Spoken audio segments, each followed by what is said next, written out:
인간의 가장 확연한 특징 중에 하나가 언어입니다. 말을 한다는 거죠.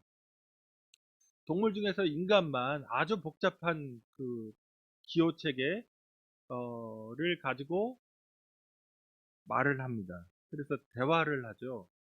1시간, 2시간, 그 동물이 1시간, 2시간 대화하는 거 보신 적 있으세요? 없죠.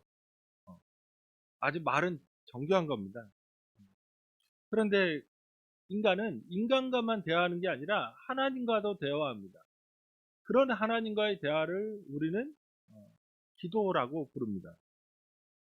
구약 성경의 첫 부분에서 이미 인간을 하나님의 형상대로 지으셨다고 말하는데, 그 하나님의 형상이라는 표현이 인간이 하나님과 같은 모습, 그러니까 shape, 뭐 이런 것이 같다는 얘기가 아닙니다. 하나님의 형상의 가장 기본적인 특징은 하나님과 사랑의 교제를 할 수 있는 것, 교제할 수 있고 대화할 수 있는 존재예요. 그래서 하나님은 인간에게 실은 말을 건네 오십니다.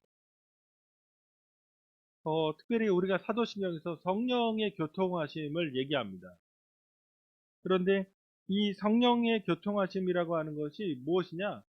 그 성령과 교제할 수 있는 거죠. 대화할 수 있는 겁니다. 그러니까 인간은 하나님과 기도를 통해서 대화하고 교제할 수 있는 유일한 존재라는 겁니다.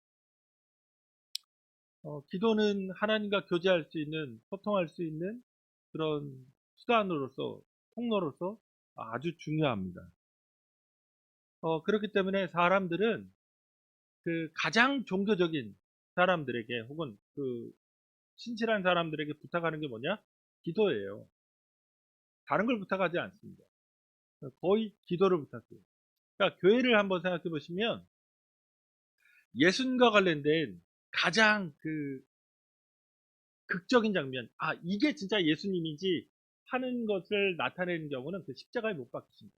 그러니까 다른 거 뭐 가르치시는 장면도 있고 뭐 바다 위를 건너시는 장면도 있고 다 그렇지만, 기본적으로 하나님의 뜻을 결정적으로 이루신 그 사랑의 결정적인 장면은 십자가에 못 박히시는 거예요. 그렇다면 인간이, 예수님은 그런 차원이라면, 인간이 하나님을 향해서 가장 숭고하고 가장 진실한 순간, 그런 그림 같은 거 보면 기도하는 겁니다.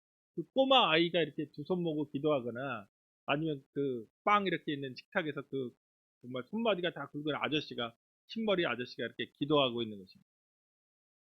그러니까 인간이 하나님을 상대하는 가장 종교적인 태도, 가장 그래도 뭔가 집중해 있고 하나님을 모시고 있는 그런 태도가 기도라는 거죠. 그래서 기도에 관한 성화가 유명합니다. 네덜란드의 화가 밀레 만종 기억하시잖아요. 엄마가 이제 엄마가 아니죠. 농부 농부가 와이퍼와 함께, 그쵸? 그 이렇게 뭐 밀집 같은 거 쌓여 있는 그 목가적인 그 들판에서 뭔가 바구니 놓고 이제 기도하고 있는데, 그게 가장 현실적인 농사라고 하는, 자기가 인생을 다 투여하고 있는 그 직업과 자기의 그런 종교성이 결합된 아주 그 훌륭한 작품이라고 칭찬받지만, 최근에 와서 그 그림을 이제 투시한 거죠. 카메라로 적외선 같은 걸로 투시해 보니까 원래 바구니가 아니라 그 아이의 애가 죽은 거죠. 그 부부의 아이가 죽은 거 매장한 그 들판에, 그게 이제 원화였다는 거죠. 근데 이제 그거를 그냥 바구니 같은 걸로 이제 바꾼 거죠. 그러니까 인간의 현실, 그 자기 자식의 죽음이라고 하는 그 현실과, 그런데 그 종교라고 하는 하나님, 그런 어려움과 그 고난 중에도 하나님을 인정하는 그 장면을 뭐 하나로, 어떤 장면을 녹여내냐? 기도인 겁니다.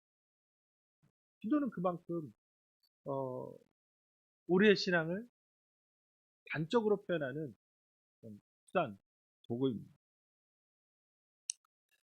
어, 오늘 본문에서 그런데 유대인들의 그 종교적 실천 중에 하나인 이 기도에 관해서 예수님이 말씀하시는데, 그 하나님 관계를 가장 잘 표현하는 게 기도잖아요. 근데 유대교에서도 마찬가지였는데, 문제는 이 기도가 하나님이 원하시는 대로 이루어지지 않는 겁니다. 하나님을 만나는 것 같긴 한데 기도를 통해 전혀 하나님이 원하시는 기도가 아니라 하나님이 원하시는 기도와 정반대로 전개되는 거죠. 그러니까 오늘 설교의 말씀대로 기도한다고 다 하나님이 들으시는 기도가 아니라는 겁니다. 기도한다고 다 하나님이 기뻐하시는 기도가 아니라는 겁니다. 그래서 오늘 본문 말씀을 통해서 예수님이 하지 말라고 한 기도, 하나님이 듣지 않는다 말씀하신 그 기도가 무엇인지 살펴보고 우리가 참된 기도의 정신과 자세 그리고 주님이 원하시는 기도의 태도에 대해서 살펴보면서 온전한 기도 생활을 회복하는 그런 기회를 갖고자 합니다. 첫째로 우리는 하나님이 없는 기도, 그러니까 오직 자신밖에 없는 기도를 드려서는 안 됩니다. 그러니까 지금 기도인데 기도가 하나님과의 대화인데 놀랍게 하나님이 없어요. 거기엔 나밖에 없는 기도들이 성행합니다. 5절에 보시면 유대인들이 아주 열심히 성실하게 기도 생활했다는 걸 알 수 있어요. 자, 기도 안 하는 게 아닙니다. 아주 열심히 성실히 심지어 정성껏 해요. 어쩌면 우리도 교회 다니면서 그런 분들 만나면 정성껏 성실히 열심히 이렇게 하면 진짜 믿음이 좋다 이렇게밖에 느껴지지 않는 그런 거죠. 오늘 이 배경이 되는 유대인들의 기도 습관은 하루에 3번씩 기도하는 겁니다. 언제 하냐면 그 유대인의 시간 개념은 저녁이 되고 아침이 되거든요. 저녁부터 시작해요. 실은 우리도 0시잖아요. 시간. 새로운 날의 시작은 저녁입니다. 실은. 그러니까 유대인의 개념은 해가 지면 새로운 날의 시작이에요. 그러니까 잠자리에 들기 전에 저녁에 기도를 하고 그 다음에 아침에 일어나서 아침 기도를 하고 그 다음에 세 번째는 한 3시경에 그 희생제사가 성전에서 바쳐지거든요. 제물이. 그때 오후 희생제사가 끝날 때쯤인 3시에 하는 겁니다. 그러니까 정해놓고 기도 시간이 있었다는 것, 정해진 기도 시간이 있었다는 것. 그럼 어떻게 기도하느냐? 오늘 5절에서 보면 서서 기도하거든요. 그러니까 이게 유대인의 기본 자세입니다. 자, 서서 기도한다. 그러면 어디서 기도하느냐? 오늘 예수님께서 말씀하셨는데 회당과 거리를 얘기하셨지만 기본적으로 사도행전에 보면 성도들도 성전에 기도하러 올라가거든요. 요한과 베드로가 성전 미문에 있던 안진뱅이를 고친 사건도 기도하러 올라가다 그런 거죠. 그러니까 성전을 예수님께서도 만민이 기도하는 집이라고 일컬었습니다. 그러니까 성전에서 기도했고 또 하나 회당입니다. 오늘 본문에도 나오죠. 회당을 그 당시 사람들이 뭐라고 불렀냐면 프로슈케라고 불렀어요. 그 프로슈케인데 이걸 번역하면 기도의 집이라고 번역하지만 실제로 프로슈케라는 단어 자체가 기도란 말입니다. 그러니까 회당을 일컫던 별명이 뭐냐? 프로슈케, 기도예요. 그냥 회당이 기도인 겁니다. 그러니까 안식일에 한 번 예배하기 위해 모이는 것뿐만 아니라 하루에 3번 기도할 때 혹은 뭐 3시에 기도하러 가장 많이 회당을 방문하는 건 기도하는 겁니다.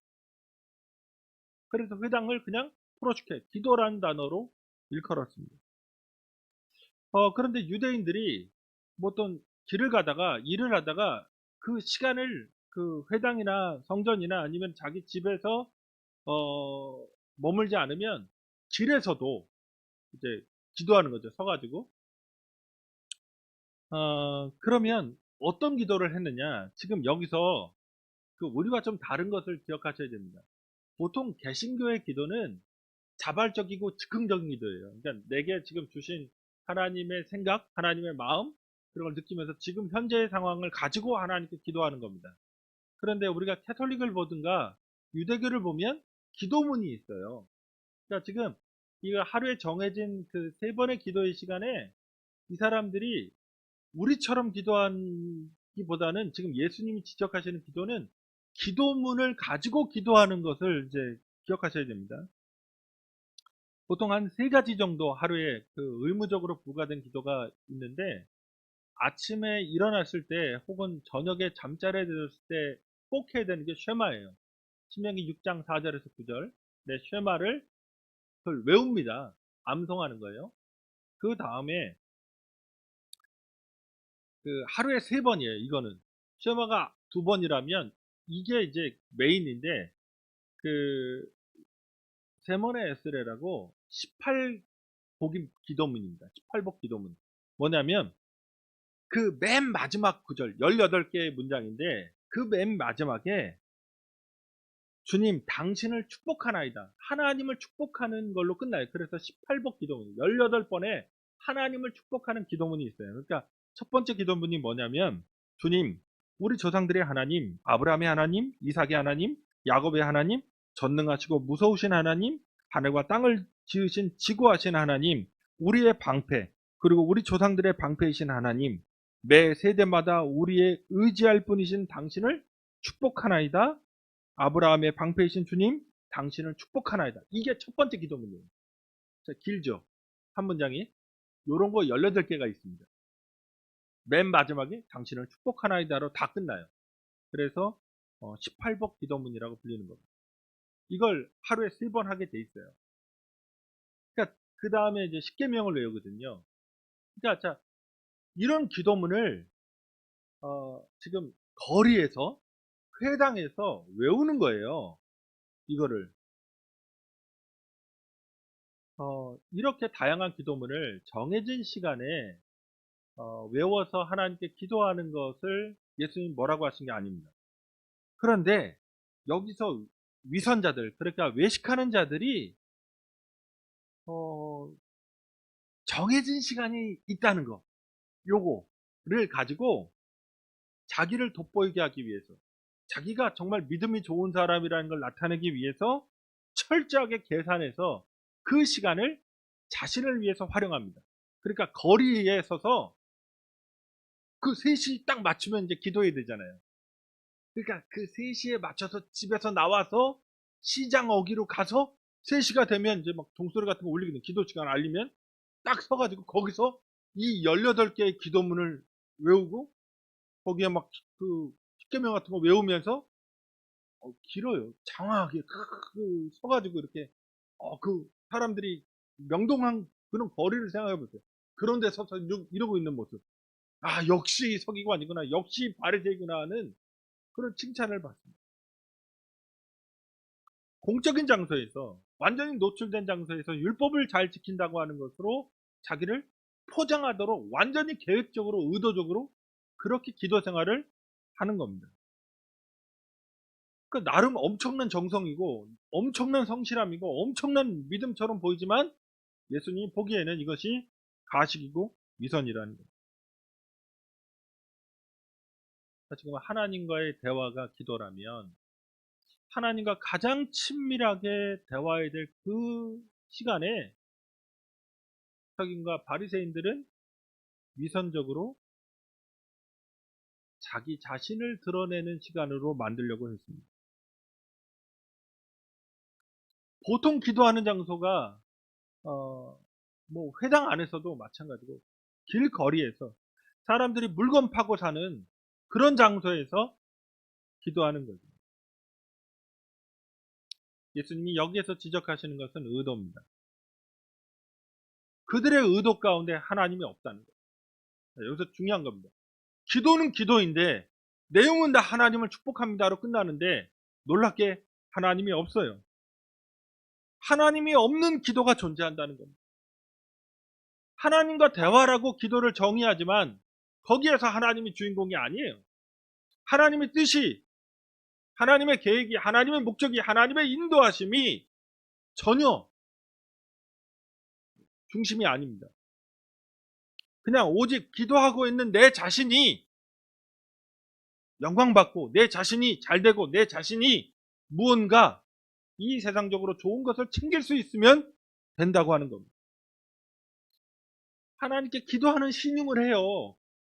그 신용은 존재하지만 하나님은 없는 기도, 그런 시간 하루에 3번이나 하는데 거기에 하나님이 없는 겁니다. 이게 얼마나 무서운 기도일까요? 얼마나 무서운 위선일까요? 자, 우리가 기도할 때 왜 기도하느냐?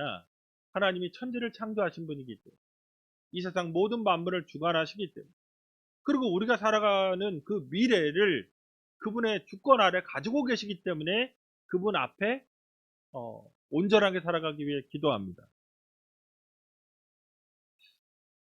이거 몰랐을까요? 그런데 바리새인이? 서기관이 이거 몰랐을까요? 다 알았죠. 다 알았는데도 놀랍게 자기 자신밖에 드러내려고 하는 그런 욕망 가지고 그렇게 기도하는 채 하는 겁니다. 어쩌면 우리가 이렇게 뭐 기도문을 외우는 기도를 하는 것도 아니고 또 개신교의 기도는 기본적으로 그래서 이런 예수님 말씀 때문에 시간 정해놓고 하는 기도를 별로 하지 않습니다. 개신교 전통. 그러니까 이런 예수님이 그러니까 이런 식으로 하지 말라고 그랬가지고 보통 우리는 그런 기도를 하지 않죠. 그렇지만 우리가 이 말씀을 통해 조심해야 되는 건 하나님이 없이 하나님이 중심이 아니라 하나님의 뜻과 계획이 핵심이 아니라 내 자신이 정말 우뚝 서 있는 거예요. 그 기도의 중간에. 떡하니 내가 그 기도의 중심에 버티고 서서 나밖에 없는 기도, 나밖에 내 감정밖에 내 생각밖에 없는 기도가 엄청 많다는 거예요. 우리 자신이 하나님의 그 자리를 빼앗을 수 있는 가능성이 농후합니다. 기도를 통해 하나님을 만나고 그 하나님을 기쁘시게 하는 일을 선택하는 것보다 내가 가지고 온 그 이야기가 있거든요. 서사가 있어요. 그걸 있는 그대로 다 쏟아내는 겁니다. 하나님 앞에 내가 유리한 것들을 선전하고 설득하고 그래서 내가 원하는 대로 내가 목적하는 바대로 일을 이루려고 하는 그래서 내가 원하는 거는 내가 기도하지 않아도 세트로 더 주시라고 그렇죠? 다음 분처럼 그런 기도가 많이 있습니다. 그런데 놀랍게 우리는 기도 행위를 하면 기도했다고 생각합니다. 예수님께서는 자신밖에 모르는 그런 말을 기도라고 드리는 위선자들에게 그들은 자기 상을 이미 받았느니라 말합니다. 여기에 강력한 심판의 말씀이 있죠. 저번 그 시간에도 말씀드렸듯이 이미 그 상을 받았기 때문에 완전히 하나님께 받을 상은 없다는 거예요. 끝입니다. 그런데 그 하나님께 받을 상은 산상수훈에서 마태복음 전체적으로 하나입니다. 구원이 없다는 거예요. 천국에 못 들어간다는 겁니다. 마지막 이런 식으로 종교 생활에서는 구원은 없습니다. 지금 우리가 기도를 이제 고상한 말로 포장을 하죠. 파라프레이징 그러니까 다른 말로 이제 변환시키는데 기도는 영적 대화이다. 기도는 영적 호흡이다. 이런 말을 합니다. 그렇죠. 인간이 대화를 해야 이렇게 주변과 함께 이렇게 소통해야 살아갈 수 있거든요. 인간은. 거기다 호흡해야지 살아갈 수 있죠. 기도는 그만큼 중요한 겁니다. 그런데 이 기도가 하나님과 함께 하는 거라는 거를 까맣게 있죠. 그냥 기도를 하면 된다. 영적인 대화다. 영적인 호흡이다. 그걸 나는 기도했다. 나는 호흡했다. 난 살아있다. 라고 생각하지만 중요한 건 기도 시간을 정해놓든 일어서서 기도하든 그 길게 장황하게 그렇게 기도하든 하나님과 전혀 상관이 없는 겁니다. 하나님께 우리가 뭔가 얻어내려는 목적만을 가지고 다가갔다는 것은 신앙에 되게 위험합니다. 사실 기억하셔야 됩니다. 하나님이 그 자체가 복이에요. 자, 이 세상 모든 만물을 이렇게 아름답게 지으셨는데 그분은 얼마만큼 더 아름다울까요? 얼마만큼 참되실까요? 얼마만큼 선하실까요? 얼마만큼 위대하실까요? 얼마만큼 멋질까요? 그래 천국은 요한계시록도 얘기하지만 해와 달이 없잖아요. 그럼 뭐가 비치죠? 하나님의 영광이. 그러니까 하나님을 우리가 그냥 이렇게 좋은 아버지여서 이 세상이 더 좋고 하나님이 이 세상의 것을 주시는 그냥 그런 분 정도로 생각합니다. 그런데 생각해보면 하나님 자체가 최고인 겁니다. 진선미의 완결판인 거예요. 그래서 하나님을 만나려고 하는 게 아니라 그런데 우리가 기도 가운데 하나님 만날 생각이 아니라 하나님을 통해서 이 세상의 것을 뭔가 얻어내려고 해요. 하나님 주세요. 우리에게 이 세상 살기에 필요한 것들을 주실 겁니다. 그런데 중심은 하나님을 만나요. 예를 들어 뭐 성령을 체험한 날, 뭐 그런 경험들이 있으실 겁니다. 뭐 그게 다양한 경험입니다. 그런데 예수님이 나를 이렇게 사랑하신다고 하는 것을 느끼는 그 순간에 이 세상 것이 진짜 아무 쓸모가 없는 거죠. 그분이 나를 사랑하신다고 하는 그런 체험과 경험 속에서 이 세상에 뭐 그 조금 있다 없어질 것들이 내 인생에 그렇게 중요하지 않거든요. 그런데 하나님 만난 경험이 없는 겁니다. 교회를 다니지만 기도했지만 기도 비슷한 것을 한 것이지 하나님 자체를 구한 게 아니기 때문에, 하나님 자체를 만난 적이 없기 때문에, 예수 그리스도께서 나와 같은 이 죄인을 용서하셨다고 하는 것을 직면한 적이 없기 때문에 하나님이 소중한지 몰라요. 그분이 모든 것의 모든 것이고 최고이시라는 것을 모르는 게 아니에요. 모르는 게 아닌데 한 번도 그런 식으로 기도 가운데 받아들인 적이 없어요. 하나님을 내 마음에 둔 적이 없어요. 하나님이 지극한 복이라고 하는 개념이 없어요. 예수가 그 자체가 복음이라고 하는 개념이 없어요. 성령이 하나님이라는 개념이 없어요. 한국교회 성도들에게는 거의 희박합니다. 다 그 성령이 역사하든 예수가 역사하든 하나님 아버지가 챙겨주시든 내게 뭔가 물질적으로 세상적인 복이 주어져야 그게 참 신앙 아니냐? 그 정도로 느끼는 거예요. 예수님이 열심히 기도하셨습니다. 이분 밤이 맞도록 기도하셨고 새벽에도 기도하셨고 제자들을 선택할 때 혹은 겟세마네 동산에서 밤이 맞도록 그 땀방울이 핏방울이 되도록 기도하셨습니다. 심지어 돌아가실 때에도 그분은 하나님께 자기 영혼을 부탁한다고 기도하셨어요. 왜 그랬을까? 하나님이 어떤 분인지 아십니까? 그러니까 하나님을 상대합니다. 그분을 안다는 것만으로, 하나님을 안다는 것만으로 행복한 겁니다. 하나님이 날 사랑하셨다는 것만 그냥 그 자체로 행복한 거예요. 근데 우리는 그렇게 느끼지 않습니다. 기도는 하나님과의 가장 친밀한 교제의 시간입니다. 기도를 회복해요. 둘째로 예수님이 하지 말라는 두 번째 기도는 하나님을 의심해서 믿지 않기 때문에 그분을 움직여서 내가 원하는 대로 하려고 오히려 더 극진히 많이 드리는 기도입니다. 이거 해서는 안 된다는 거예요.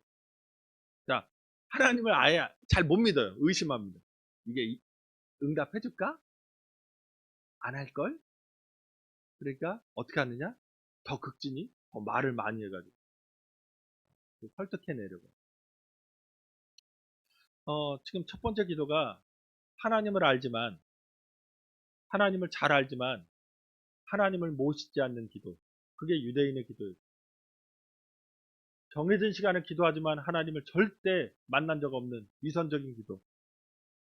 근데 두 번째로 예수님이 지적하시는 기도는 이방인의 기도입니다. 이건 하나님 모르는 사람들의 기도예요. 이방인은 하나님을 전혀 알지 못하기 때문에 기도를 하는데 잘못된 기도한다는 거예요. 이들도. 실제로 보시면 또 기도할 때 이방인과 같이 중언부언하지 말라. 그들은 말을 많이 하여야 들으실 줄 생각하느니라고 얘기합니다. 여기서 이 그 중언부언하다라고 하는 그리스어 동사가 바트탈 로게오거든요. 로게오가 마르다니까 바트탈인데 바드다 이게 중언부언 그러니까 이게 의성어예요. 바드다 뭔가 중얼거리고 있는 거를 이제 표현한 단어입니다. 그러니까 바트탈을 로게오 말하고 있다. 바트탈 이런 거죠. 쉬지 않고 얘기하는 겁니다. 바트탈 이러고. 여기서 중요한 건 이방인들이 이렇게 기도하는 건데, 그들이 기도를 드리는 대상이 이스라엘 하나님, 예수 그리스도의 아버지가 아닌 신에게 기도하는 거죠. 그러니까 다신교입니다. 로마를 비롯해서 주변의 나라들은 다신교. 이게 핵심은 이겁니다. 전문 영역들이 있어요. 그들이 믿는 신들은 전문 영역이 있어서 해, 땅, 뭐, 달, 혹은 농사, 의학, 음악, 법, 모든 게 다 전문 분야가 신들이 이제 분업화되어 있습니다. 근데 여기서 이제 묘미가 있어요. 그 그리스 로마 혹은 메소포타미아의 신들의 특징은 전능하지 않습니다. 다 전문 분야 고기만 해요. 그 다음에 전지하지도 않아요. 그래서 신화 같은 걸 보면 속이죠. 신들도 속여요. 인간이 심지어. 전지하지도 않고 전능하지도 않아요. 심지어 신들이 죽어요. 지들끼리 싸우다가 찔르면 죽습니다. 신도. 그러니까 불사의 존재도 아니에요. 우리가 생각하는 신의 개념과 좀 다릅니다. 그 다음에 얘들은 변덕스러워요. 지 맘대로입니다. 까탈스럽고. 그래서 자기의 추종자들이 말을 안 들으면 변덕스럽게 해가지고 재앙을 내리고. 근데 뭐 하나 갖다 주면, 희생점을 갖다 주면 또 마음이 확 바뀌어요. 기분 좋아져요. 그럼 막 들어줘요. 그러니까 이런 신들에 대한 개념을 갖고 있기 때문에 이방인들은 신에게 어떻게 하면 잘 보이지? 극진하게. 내가 너 이렇게 좋아해. 이런 걸 보여줘야 되고, 그러니까 길게 기도해요. 그 길게 기도하는데 그 신의 목록을 하늘을 창조하신 자요. 뭐 해가지고 엄청나게 막 띄워줘요. 그러면서 이제 환심을 사고 또 하나 기도하다가 보면 얘만 그럴 게 아니고 다른 신도 있거든요.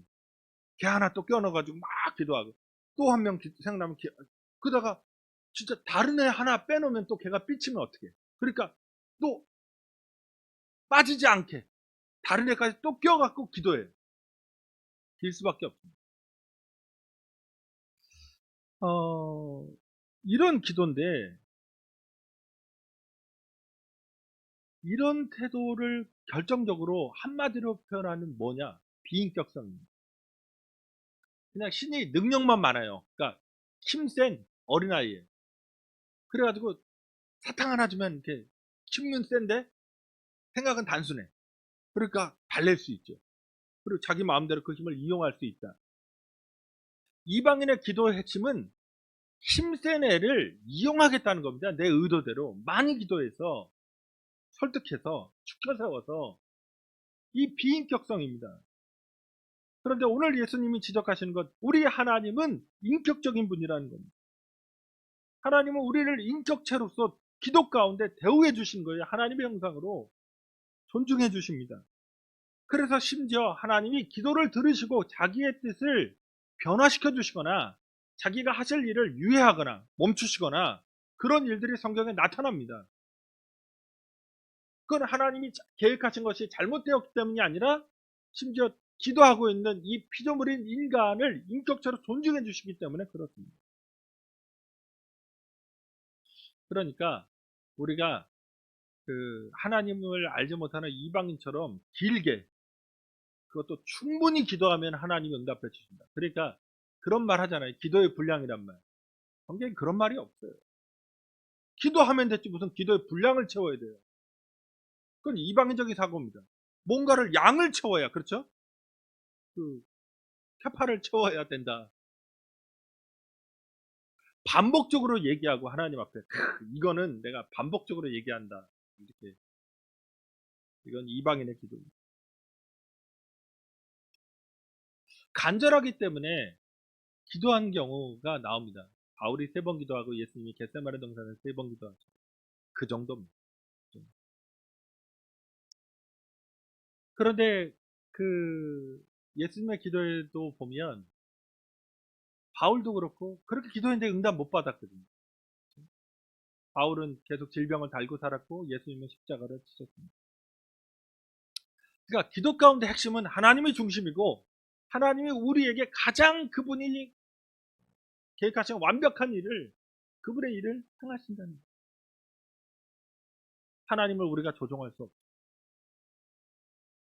하나님은 우리의 인격적인 관계를 누리시는 거죠. 그러니까 하나님은 기도 가운데 우리에게 일방적이지 않습니다. 우리가 기도하는 것도 하나님이 응답해 주실 때가 있습니다. 그렇다고 다 응답되는 게 아니라 하나님은 하나님의 그 계획을 우리에게 더 좋은 방식으로 이루어 주시죠. 더 높으신 뜻을 이루어 주시는 겁니다. 자, 이제 한 말씀만 드리면, 이제 그 마태복음 6장 9절에서 13절, 우리 본문 바로 다음이 주기도문이거든요. 짧아요. 아까 그 유대인만 해도 18개 그 18복 기도문 하잖아요. 길단 말이에요. 예수님의 기도문이 아주 짧았다는 거는 우리가 한국교회가 빠져있는 길게 기도해야 하나님이 응답하신다, 이런 사고를 실제로는 방지해 주는 거예요. 이방인은 한 신에게 기도해도 주기도문보다 더 길게 기도해요. 다 축혀줘야 되기 때문에. 다시금 내가 진심을 담아서 하나님께 기도하면 하나님은 우리를 사랑하시는 분이기에 우리에게 응답해 주십니다. 마지막 세 번째로, 그럼 어떻게 기도해야 되느냐? 뭐 다음 주에 이제 주기도문, 다음 시간에 주기도문 하겠지만, 하나님이 들으시고 응답하시는 기도는 오직 그분을 상대하고 그분을 신뢰하고 인격적으로 드리는 기도입니다. 오직 그분이 살아있는 기도, 그분과 인격적으로 만남이 있는 기도, 그분을 믿음으로 상대하는 기도를 하나님이 원하시는 거예요. 우리가 해야 될 기도가 이런 기도입니다. 자, 예수님께서 두 가지 기도하지 말라고 하는 케이스를 얘기해 주셨잖아요. 하나는 유대인들의 자기밖에 없는 자기 과시적 기도, 자기 목적적 기도.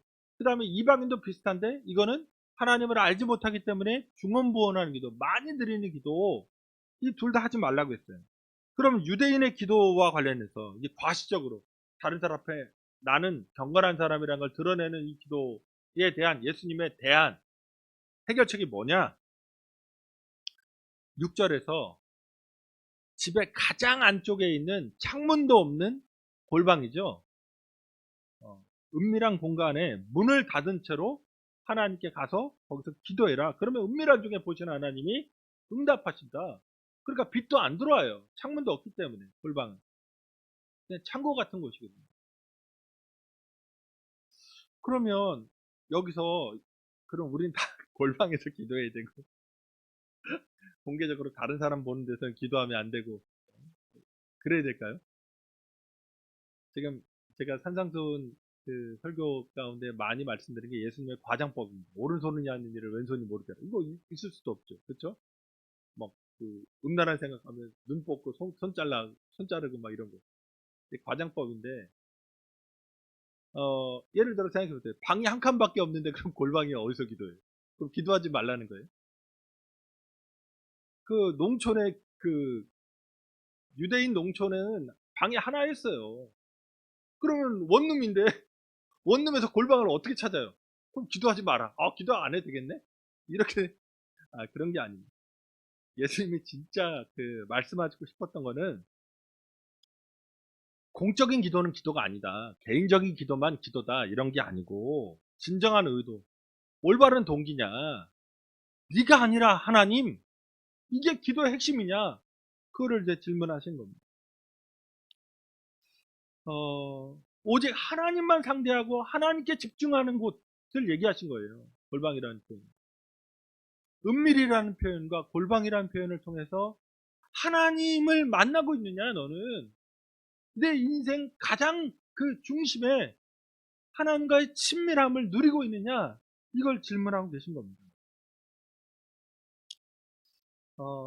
그러니까 역설적으로 저 자신의 개인적 경험이기도 한데, 개인적 기도를 드리고 나서도 뭔가 찜찜하고, 뭔가 뭐 기도하고 나서도 불안할 수도 있고 뭐 그렇죠. 그런데 공예배 가운데 대표 기도하시는 분들이 있잖아요.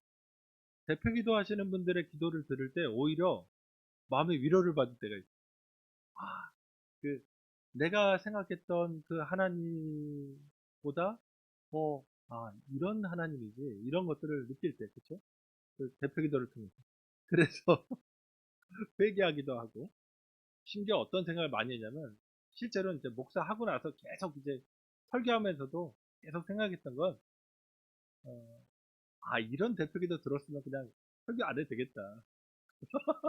집에 가도 되겠다. 이 대표 기도 은혜 받아가지고, 굳이 내가 이런 기도 들었는데 굳이 굳이 설교를 그럴 때가 있으실 거 아니에요. 그쵸? 음. 그런데 문제는 은밀하게 드린 개인 기도였지만 뭐 기도굴에 들어가서 기도할 때도 있지만 크게 길게 기도했고 몸부림치며 기도했고 막 금식하면서 기도했지만 자신밖에 없는 기도. 그래서 기도하고 나서도 뭔가 독이 바짝 오를 뿐이지 진짜 마음의 평안은 일도 없는 기도들이 있다는. 그러니까 예수님의 말씀하신 건 개인 기도가 맞다라는 게 아니라 진짜 하나님을 마음에 담고 기도했느냐 이게 그 결정적이란 거. 그러니까 개인이 기도하든 공적으로 기도하든 하나님이 살아계신 기도를 하나님이 정말 그 중심이 되는 기도를 드려야 되는데 세상 짠물만 가득해서 아무것도 풀 한 포기도 잘하지 못하는 마음에 이 공고함만 가득한 더 가중시키는 기도들이 우리에게 넘쳐날 수도 있습니다.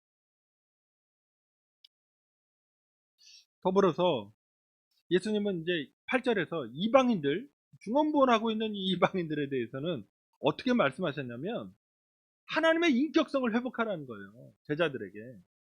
8절에서 예수님이 하나님은 어떻게 말씀하시냐면 구하기 전에 너희에게 있어야 할 것을 하나님 너희 아버지께서 아시느니라 말합니다.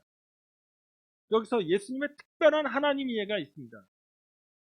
유대교에 제가 이제 구약 전공이니까 전체 유대교 문헌에서 하나님을 아버지라고 표현하는 구절이 거의 없어요. 중간기 문헌에 나오는데 심지어 모세도 아버지라고 하고 이스라엘에 하나님도 아버지라고 하지만 그 경우는 전체 이스라엘 백성의 집합이죠. 전체 이스라엘 백성의 아버지로 나옵니다. 그것도 아주 극소수로 사용해요. 몇 개 안 돼. 손에 꼽아요. 그런데 놀랍게 하나님을 각자의 아버지라고 부르라고. 하나님은 너희 아버지라고 하신 분은 예수님. 심지어 자기 자신을 아버지 그러면 기도하시잖아요. 그러니까 아무리 신약 성경을 연구하는 학자들이 예수님이 어떤 분일까를 알아내기 위해서 그 당시에 뭐 문헌들 연구하고 뭐 문화 연구해갖고 이건 아닐 거야. 예수님 이런 건 아닐 거야. 신약이 오버했다. 예수님을 신격화했다. 그래가지고 다 잘라내도 잘라낼 수 없는 게 있어요. 그게 하나님을 아버지라고 부릅니다. 왜냐면 개인적으로 아버지라 못 불러요. 유대인. 그 높으신 분을 어떻게 아버지라 불러요? 그런데 예수님의 독특한 화법인데 이건 부인할 수가 없어요. 누구도 안 했으니까. 그리고 우리에게도 아버지라고 부르라고. 그러니까 멀리 떨어져 있는 분이 아니라 친근하게 매일 그 집에서 매 순간 같이 만날 수 있는 존재예요. 그분이 그 아들 예수를 이 땅에 보내서 죄인을 위해 죽게 하기까지 사랑하셨다는 겁니다. 이게 복음의 핵심이죠. 그러니까 그분의 이미 사랑받았고 선택받았고 인정받아서 영원한 생명을 얻은 우리가 두려워할 이유가 없다는 겁니다. 기도하면서. 자꾸 염려하면서 근심하면서 기도하는데 그거는 이방인들이 하나님을 모르니까 두려워하고 불신한 가운데 의심하면서 얘가 안 들어주면 어떡하지? 그러니까 막 극진하게 막 달래고 막 많이 기도하고 이렇게 나가는 건데 우리는 그럴 필요 없다는 겁니다. 이미 그분이 우리를 사랑하시고 우리가 무엇이 필요한지를 아신다는 거예요. 자, 알고 있어요. 알고 있는데 우리가 할 일은 뭐냐? 내가 직접 하나님께 인격적으로 이거 필요해요. 말 한마디만 하면 돼요. 어쩌면 자식을 상대할 때 그렇게 하지 않으세요? 다 알고 있죠. 배고픈 거 알고 있는데 애가 와서 배고파요 하면 밥 주죠. 배고프다고 안 하는데 저는 보통 그러거든요. 죄송합니다. 이방인이 장황하게 기도하는 건 안 들어줄까 봐요. 그런데 우리는 그런 하나님이 아니라는 겁니다. 우리 아버지라는 거예요. 그냥 한마디만 하면 됩니다. 우리의 필요한 것들을 속속들이 아시기 때문에 우리가 기도하면 그분이 알아서 돌봐주시고 그분의 방법으로 그분의 시간 안에서 우리의 삶을 채워주신다는 거예요. 그러므로 우리의 기도 가운데 중요한 건 뭐냐? 하나님 만나는 겁니다. 뭐로 만나냐? 인격적인 우리의 사랑하시는 아버지로 만나는 겁니다. 그래서 그분에게 집중하고 그분이 얼마나 좋으신 분인지를 만나고 그걸 깨달아가는 과정. 기도죠. 그러니까 매번 하나님 만나면 청구서 이렇게, 그렇죠? 이거 청구서 목록 쫙 이렇게 이런 관계가 아니라 그런 거 해야 돼요. 하나님께서 기도하라고 했습니다. 왜냐하면 예수님도 오늘 기도하라고 했어요. 기도하지 말라고 한 게 아니에요. 기도하라고 6절에 보면 내 아버지께 기도하라고 말씀하셨어요. 그 다음에 데살로니가전서 5장 17절에서 사도 바울은 쉬지 말고 기도하라. 이게 성도의 본분이라는 것을 말씀해 주셨습니다. 그런데 그 기도가 다시금 뭔가 거래 관계처럼 그 물품 목록 딱 정해놓고 딱 내밀고 이거 왜 필요한지 마치 사업체 상대자 만나듯이 이렇게 막 설명하고 설득하는 게 아니라 하나님 아신다는 말씀 뵙겠습니다. 우리의 기도는 다른 사람이 아니라 오직 하늘에 계신 유일하신 하나님, 우리를 사랑하시는 아버지 하나님께 하는 기도입니다. 그래서 그분에게만 향해 있어야 하는 거죠. 그러니까 뭔가를 요청하는 거 기도를 할 수밖에 없지만 거기에만 머무는 게 아니라 하나님이 진짜 원하시는 게 뭐지? 그게 가장 핵심이고 중심이고 가장 좋은 거니까 그걸 헤아리고 하나님과 같은 마음을 가지려고 하는, 하나님이 계획하신 것을 내가 받아들이려고 하는 그런 자세가 필요합니다. 그래서 기도가 하나님과 소통하는 더 친밀해지는 그런 통로가 되어야 하고, 그리고 하나님께 기도하면 하나님이 우리의 필요를 채워주십니다. 은밀한 중에 보신 하나님 우리를 지켜주시고 돌봐주신다는 것. 다시 한번 하나님과 더욱더 친밀한 관계로 들어가십니다. 그 기도 가운데 그 좋으신 하나님을 만나시는, 그럼으로써 하나님과 이 친밀한 관계 속에서 영원한 생명의 길에 기쁨으로 걸어 나가시는 저와 여러분 되시기를 주님의 이름으로 축원드립니다. 우리도 함께 기도하시겠습니다. 기도하실 때 우리의 기도 생활 혹은 우리의 종교 생활을 한번 되짚어 보는 시간이 되었으면 합니다. 이방인처럼 하나님 의심하는 그런 태도로 안 들어주시면 어떡하지 걱정하면서 그냥 나 자신만을 이렇게 중언부언하진 않았는지, 아니면 기도 가운데 하나님을 알지만 하나님이 어떤 분인지 안다고 말하지만 나밖에 없는 기도, 그냥 내 얘기밖에 없는 기도, 내 인생밖에 없는, 내 인생이 목적인 기도, 그렇게 기도 생활하지 않았나. 우리 이제 하나님과 친밀한 교제 가운데 그분의 뜻을 본받아 받들어 살아가는 우리가 될 수 있도록 우리 주님 한번 부르고 간절히 기도하시겠습니다.